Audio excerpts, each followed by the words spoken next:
Alright guys, welcome to our final part of the Fallout 4 DLC reviews, I guess you would call it. It's part 3. Nuka World. Nuka World.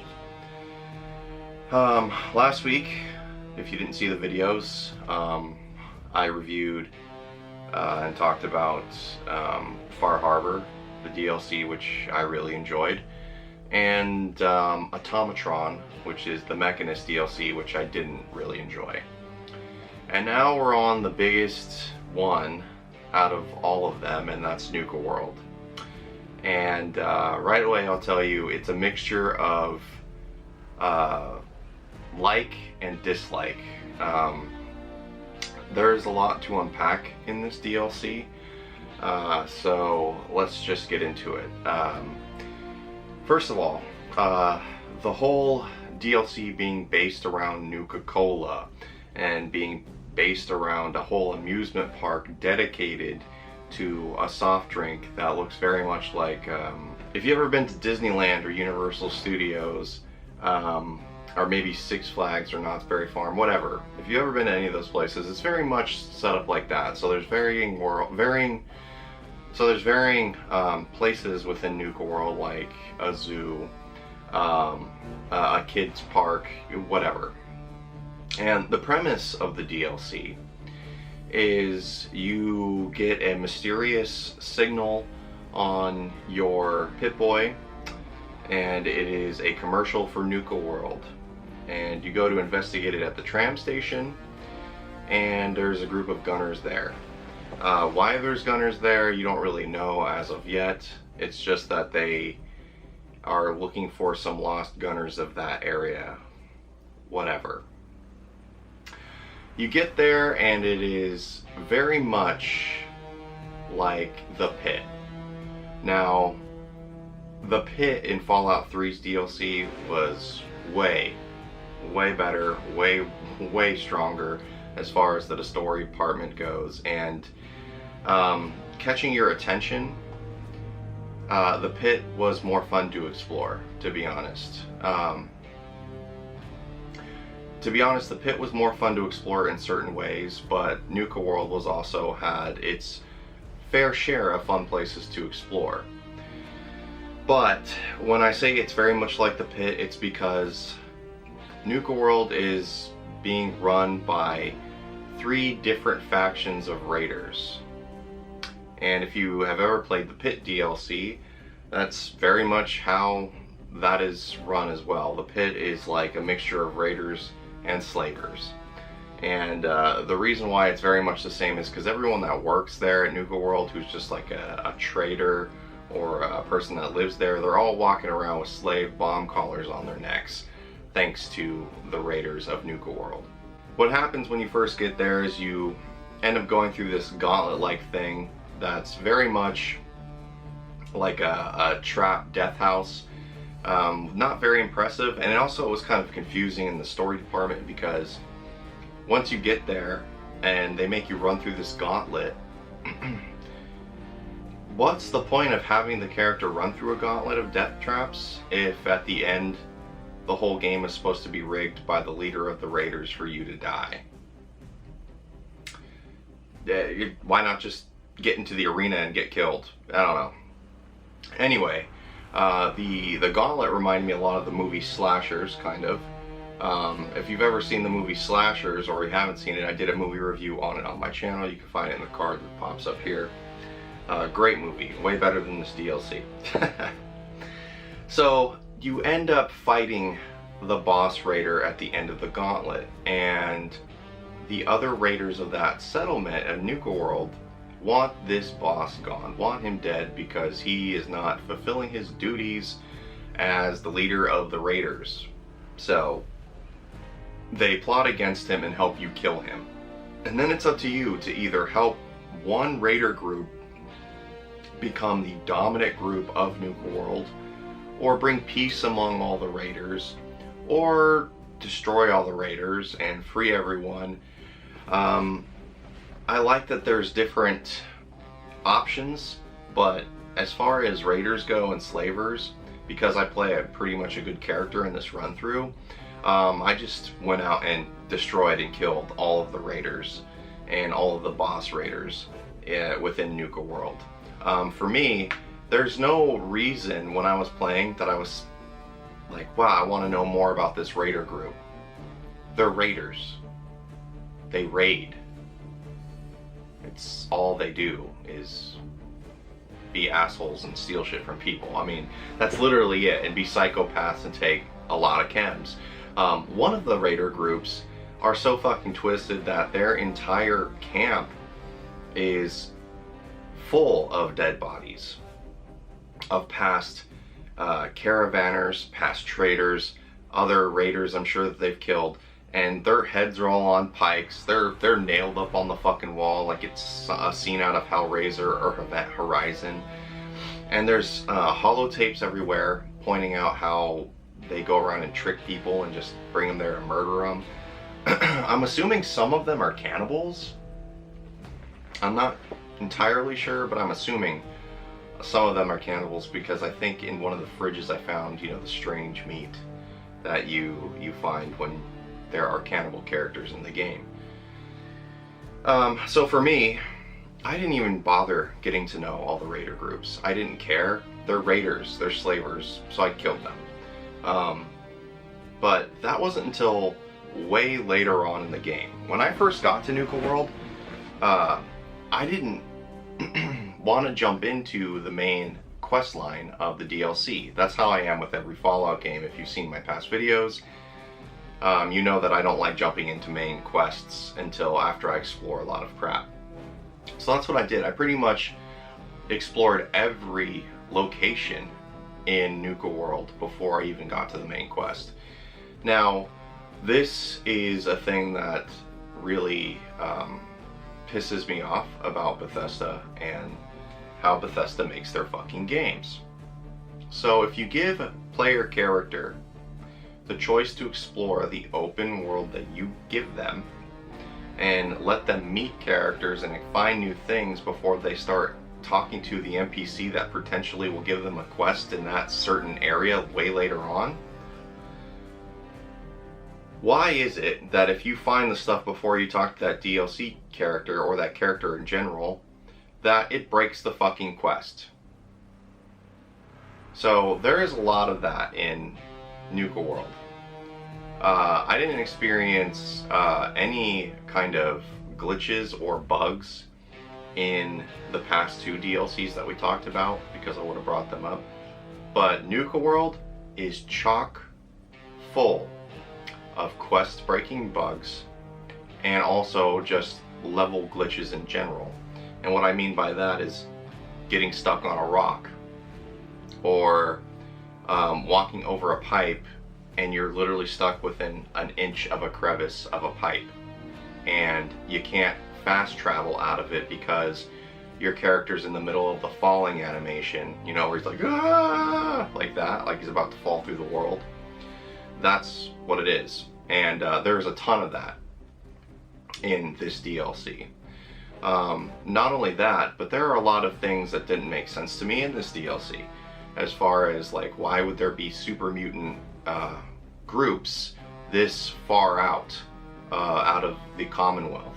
Like, Nuka World is supposed to be really far away from the Commonwealth, and yet there are super mutant groups randomly thrown out there. A ton of Mirelurk queens that you fight. I think there's 3. I mean, that's a lot. Ghouls, feral ghouls, just a ton. And yeah, there's just, it just seemed a lot of recycling of characters and enemies, or not characters, but a lot of enemies, just to get you to keep on grinding for experience. Now, I like grinding for experience, obviously, but I don't like it in that way where it's just like, well, you found a random building and we're just gonna fill it with like everything that you would normally fight in the Commonwealth. I know I talked about this in the Far Harbor DLC, but if you're gonna give me a DLC, you need to give me some brand new monsters to fight. What happened to that when, like in every Fallout 3 DLC or Fallout New Vegas DLC, you're fighting new enemies. Sure, there might be some of the enemies from the regular game in there, but they're not the dominant source of enemies. And Nuka World is like, you're basically in Boston, in the Commonwealth, fighting all of the same enemies you would be fighting there, except for synths. That's the only thing you don't fight there. What you do fight is a shit ton of robots. And there's like one new robot variation, and it looks like a Nuka World vending machine. That's it.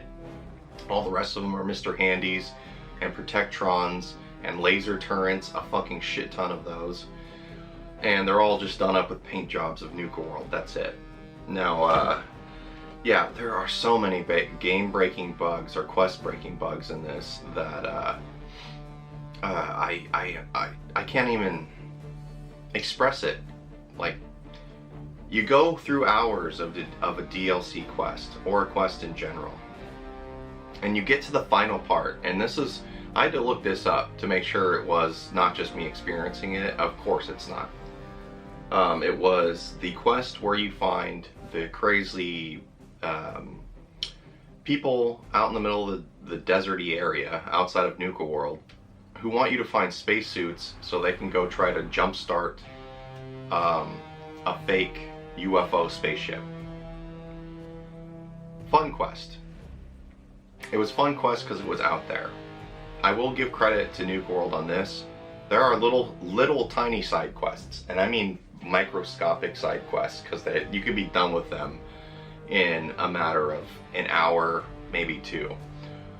But these little mini side quests were fun because they were well written. That's the kind of stuff I want in Fallout.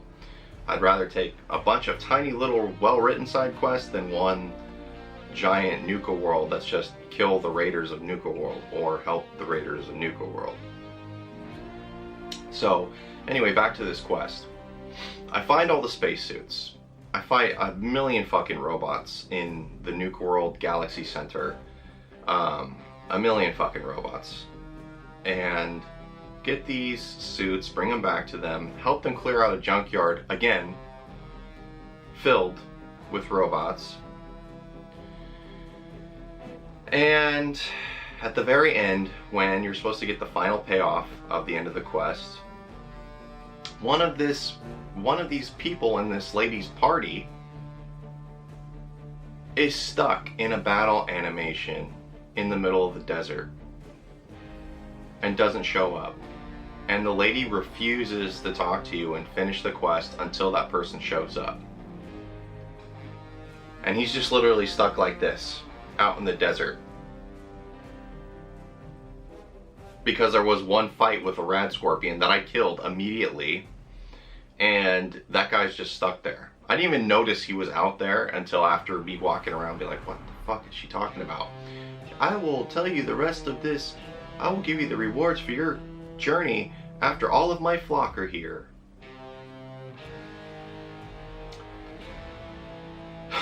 So I tried literally for an hour to get this guy to move. He won't move by you pushing him. He's literally like rooted into the ground.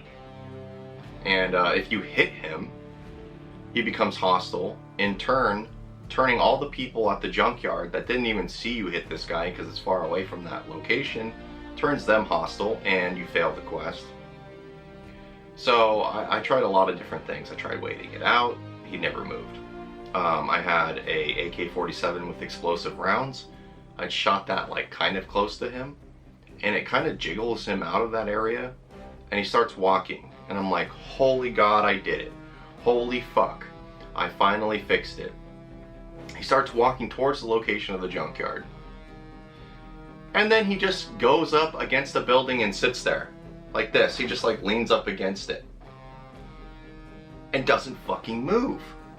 Doesn't move again. So again, I'm trying the same thing over again. I shoot him. He becomes hostile, but he stops attacking me for some reason, but he's still hostile. So every time I get near him, he moves backwards. So I did this. I kept kind of guiding his stupid this stupid NPC character towards where these people were, and as soon as he got next to them, I was like, thank God it fucking worked. All of them turned hostile, and I failed the quest. So thanks a lot for that, Bethesda. Thank you for wasting my fucking time once again. So yeah, there were a couple quests like that, where I wasted a shitload of time doing all the stuff in this DLC, and I get fucked at the very end of the DLC quest line. Like the medallion thing, you'll look at this up online too. If you've ever played it, you'll know what I'm talking about.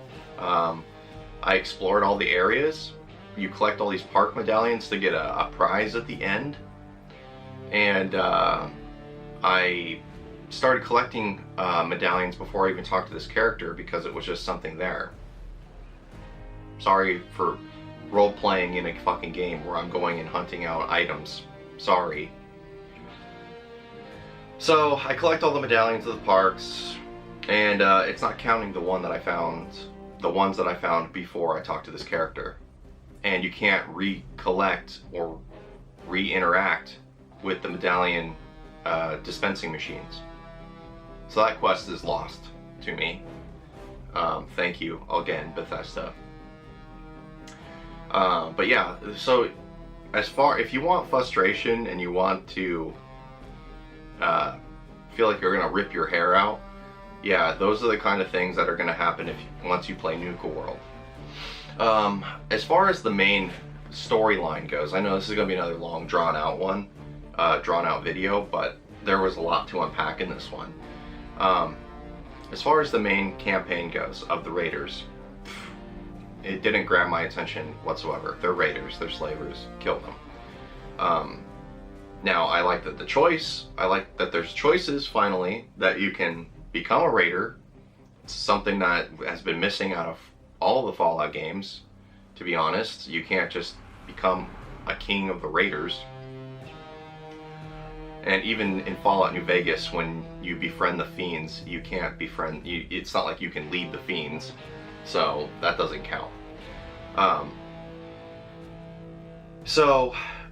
But the miniature story things, the things that are under the surface that you don't really see going on until you start exploring and reading terminals and things like that, are the ties with Robco and the Nuka-Cola Company and these military experiments that they have going on underneath the park, and Vault-Tec. Seems like Robco and Vault-Tec have their grimy little fingers in everything when it comes to every place in the Fallout universe. It seems like whenever there's something that with military seems not right or whatever, it's always Vault-Tec and Robco, always. But that stuff I like, and that's just me. That's a personal plus for me. Some people don't like reading terminals in order to get storyline and things like that. I personally do, but finding out that Vault-Tec was pimping out their vaults in Nuka World, being like, oh, come sign up and buy a vault today at the end of your journey, and while you were supposed to be a customer of the amusement park walking through this Vault-Tec display thing, you know how it's set up to look like a vault, but you're walking through and it's like, check out over here, these are the amenities you can look forward to if you sign up with Vault-Tec. The fact that they're performing experiments on customers as they're walking through by like micro transmissions through the brain and like sense and things like that, I thought that was a really cool touch. Like, even just random people that aren't even signed up with Vault-Tec are being experimented on. And the fact that Robco is working with the Nuka-Cola creator to produce weapons of mass destruction, I thought that was really neat.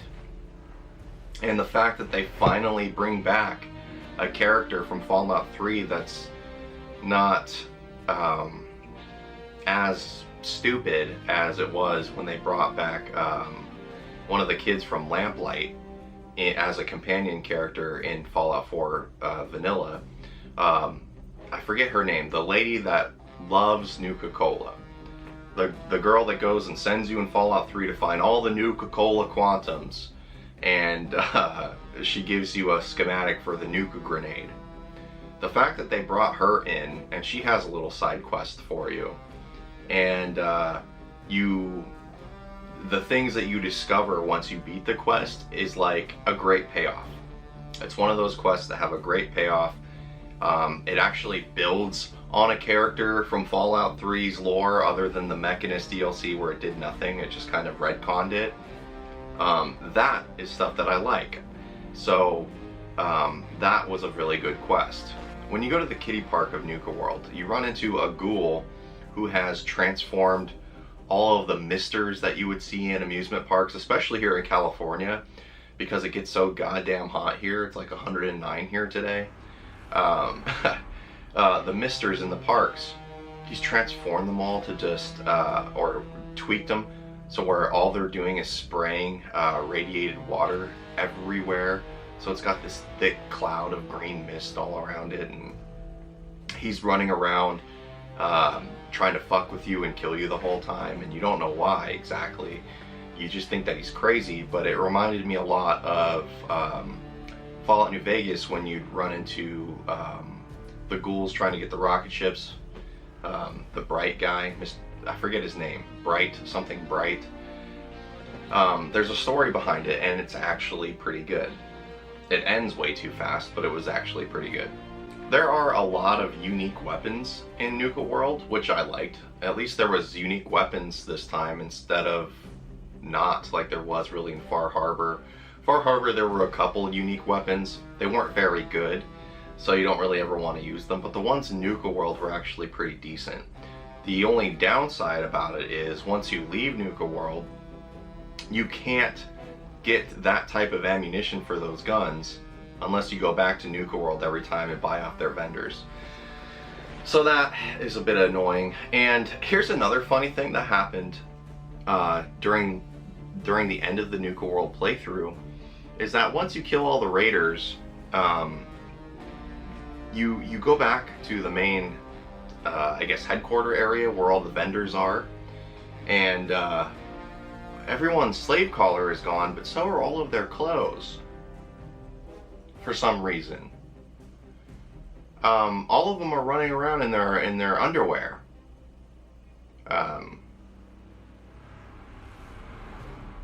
Pretty funny, but I don't know why that is.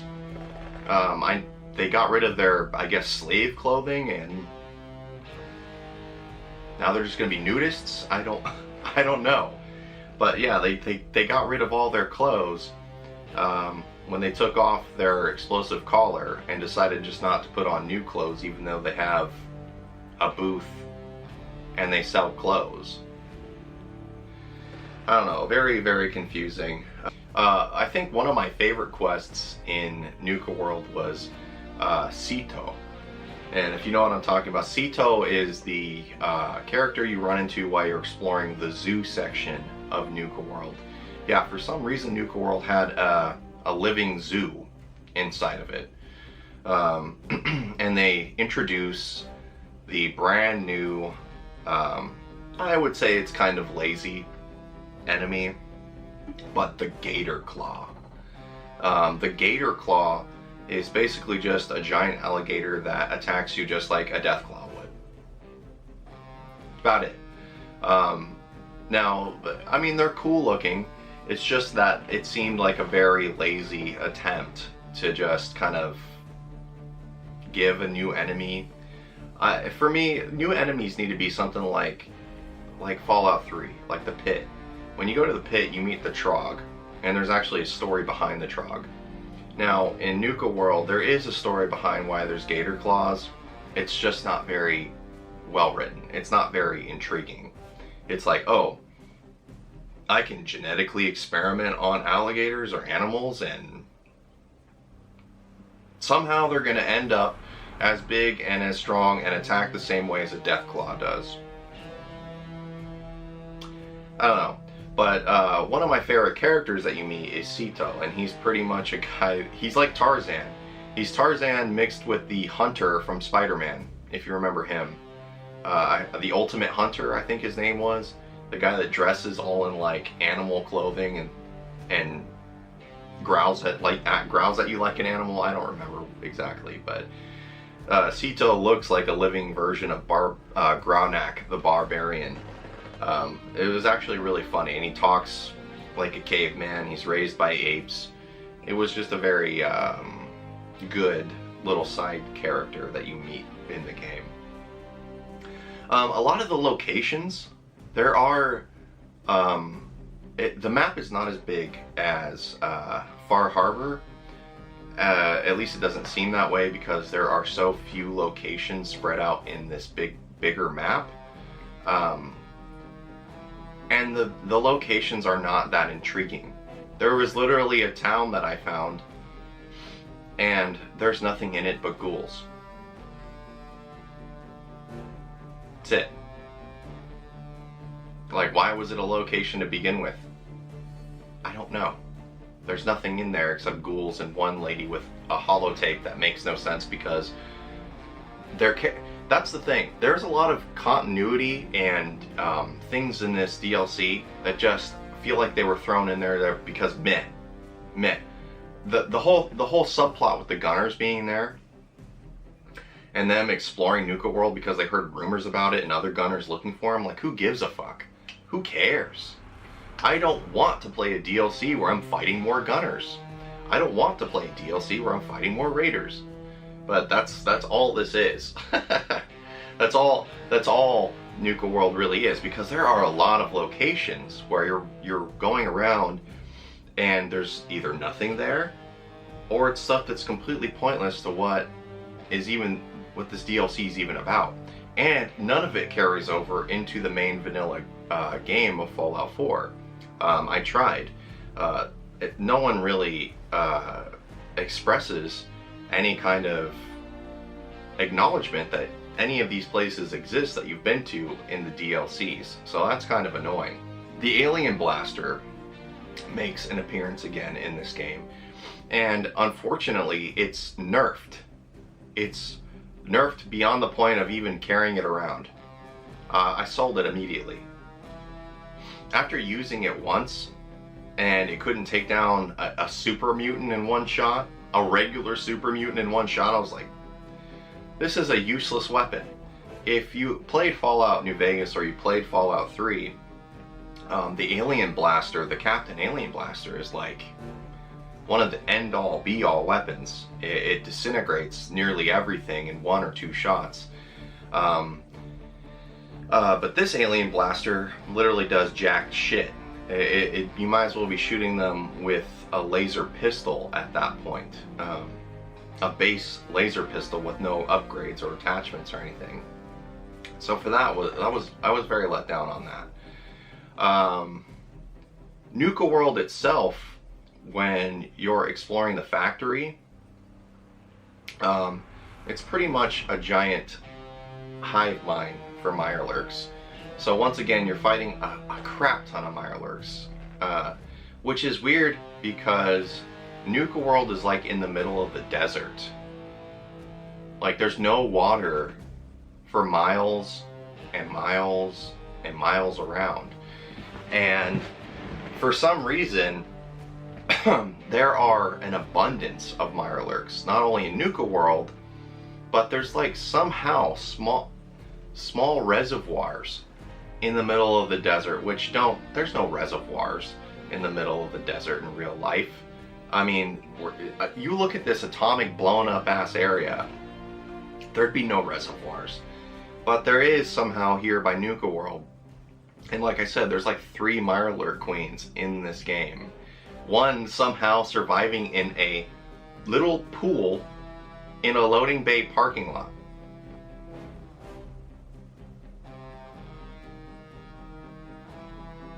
I don't know if you guys have ever seen a docking bay when it floods, but yeah, it'd probably be like maybe 8 feet high, if anything, if it was fully flooded. Not to hold a freaking like 15-foot Mirelurk queen.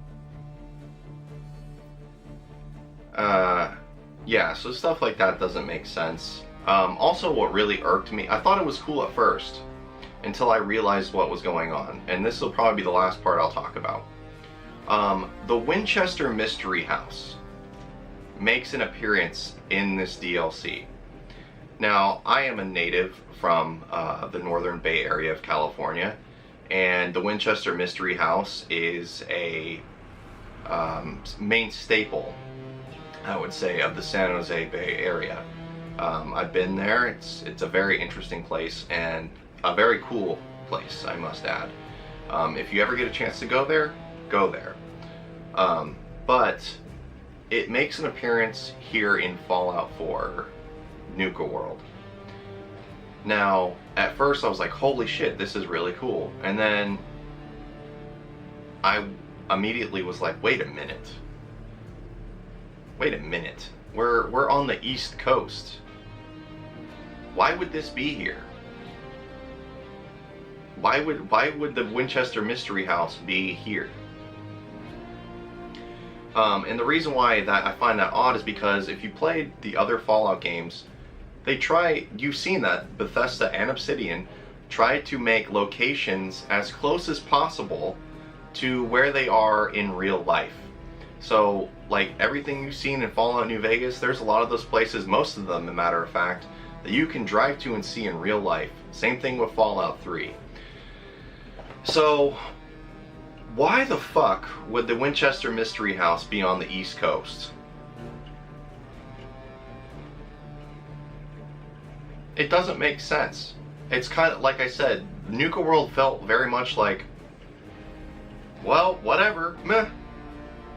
Let's just throw shit in it. It's stuff that we didn't use or we're planning to use and that we cut out. Let's just throw it in this one DLC because it's the last one. That's what it felt like. And so the intrigue and excitement of being able to play inside the Winchester Mystery House kind of faded as fast as my excitement was at first, if that made sense. Because when you go in there, they set it up kind of cool, where you see a little girl running around upstairs and she kind of disappears, but then they fuck it up. They fuck it up because it just turns into another death trap gauntlet, where you're disarming traps, there's a ton of bombs, everything that you've ever seen before. That's all this fucking house is, because lo and behold, there is a gunner held up inside. Stupid. And once you kill this gunner, yeah, you see the ghost girl for about 1 second, and that's it. They don't expand upon it at all. They don't let you try to, like, find more clues or details or find a skeleton or a burial plot or anything like that.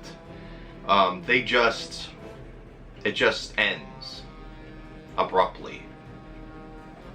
So, something that could have been really intriguing and interesting was basically just used as another grind fest of disarming traps and fighting another gunner. So, and more robots. So I was very disappointed in that, especially because I love the Winchester Mystery House. It's an awesome place. I was just there, like a few months ago, maybe last year, I was there. And it was just a very big letdown to see it treated that way. And the fact that it's not even in California, it's something that could have been saved for, like, if there ever was going to be a Fallout set just only in California, or a Fallout New Vegas 2, which will never happen. It was just really big letdown. So, the one thing I can say about Nuka World is it was impressive to see, but that sheen of impressiveness fades really fast once you discover that it's nothing but a bunch of grinding spots, once again, for legendary raiders, legendary robots, a legendary gator claw. It's just a lot of grinding with very little story plot lines involved. So for me, really big letdown compared to Far Harbor, where it was like really strong in the story department. I had fun, and very little nitpicks on Far Harbor. But this one's just, I was bored, disappointed, and frustrated. Very frustrated, feeling once again that Bethesda had wasted my fucking time with playing quests that are gonna take a good amount of time. I think a couple hours is a good amount of time for any grown adult who is looking to relax and play video games, and then lo and behold, your fucking quest is broken because you explored in an RPG. So for the most part, if I were to give this a scale of 1 to 10, it'd be 4. I would not waste your money on this unless you get it for free somehow, or it's like $1. But yeah, I would not waste my time with the frustration that's going to happen. If you look on the forums for this DLC alone, which I never did before I played it, all you see is bugs, quest-breaking bugs, glitches, things that are never going to be fixed because Bethesda doesn't ever fix the problems with their games. I would avoid this one. I would avoid this one if you can. Yeah, I hope you guys enjoyed this last and final review of the Fallout 4 DLC packs in 2021. Took me long enough, and yeah, hope you enjoyed this video. Make sure to hit the like button, subscribe, and I'm finally happy to say that I can close the chapter fully now on everything Fallout 4. I can close the book and be done with it. There's no reason for me to ever go back to Fallout 4. Yeah, if you want a good Fallout game, play Fallout 3, play Fallout New Vegas, and Fallout 1 and 2 if you're into old top-down strategy games. So, yeah. See you guys in the next video. Later.